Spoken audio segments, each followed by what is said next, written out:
Everyone remembers the day when operative Michael O'Gorman first uncovered the existence of Operation Gladio. It was the 1990s, a time when Europe was grappling with the dregs of the Cold War and the rise of terrorism. In a dimly lit library in Rome, O'Gorman stumbled upon a classified document that would change his perception of his country and Europe forever. Operation Gladio was a clandestine NATO project launched in the aftermath of World War II, designed to prepare for a possible Soviet invasion. But what began as a defensive measure morphed into a web of covert operations across Europe, involving manipulation, espionage, and alarmingly, acts of terrorism. As tensions brewed in the 1960s and 70s, Gladio operatives worked in the shadows, creating secret militias that operated outside the law.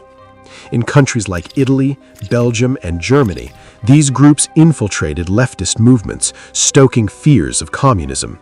But the real shock came when they were implicated in several gruesome attacks, including bombings that left hundreds dead as they sought to maintain control of the political narrative.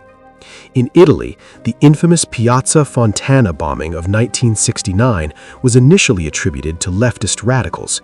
However, investigations later hinted at Gladio involvement, exposing unsettling evidence of a strategy of tension, the belief that chaos would pave the way for a conservative resurgence.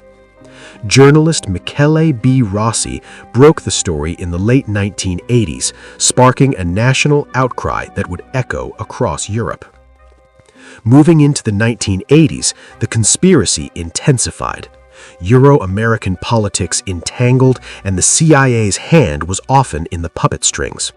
Intelligence agencies reinforced their networks, cultivating agents who would infiltrate not just governments, but entire societies.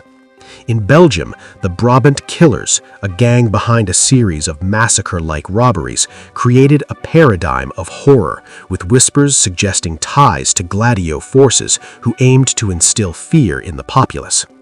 As crucial figures like Prime Minister Giulio Andreotti began to investigate Gladio's dark underbelly, the public demanded answers.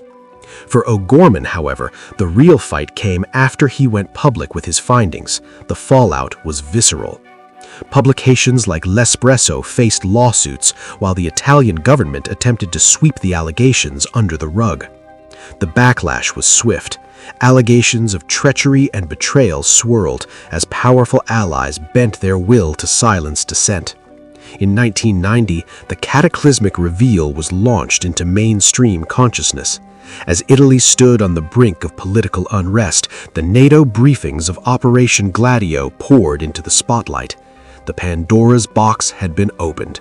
The ghosts of the past could no longer be ignored.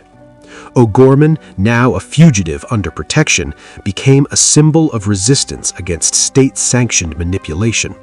His pleas echoed across Europe, a reminder that the fight for truth was often just as dangerous as the conspiracies he sought to unearth.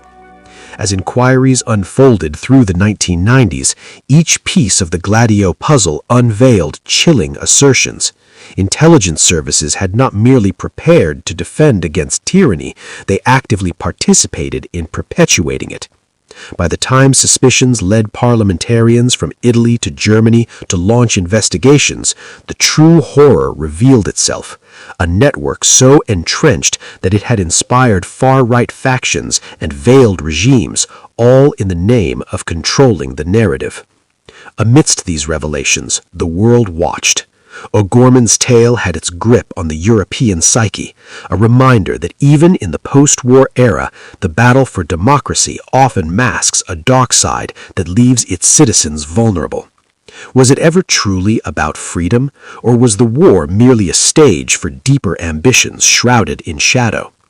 Despite attempts to disband these hidden operations, Gladio's legacy remains, illustrating the lengths to which nations would go to preserve their ideologies. Today, as Europe grapples with a reassessment of its own history, the specter of Operation Gladio serves as a cautionary tale, a stark reminder of the price of political intrigue and the fight for accountability in a complex world.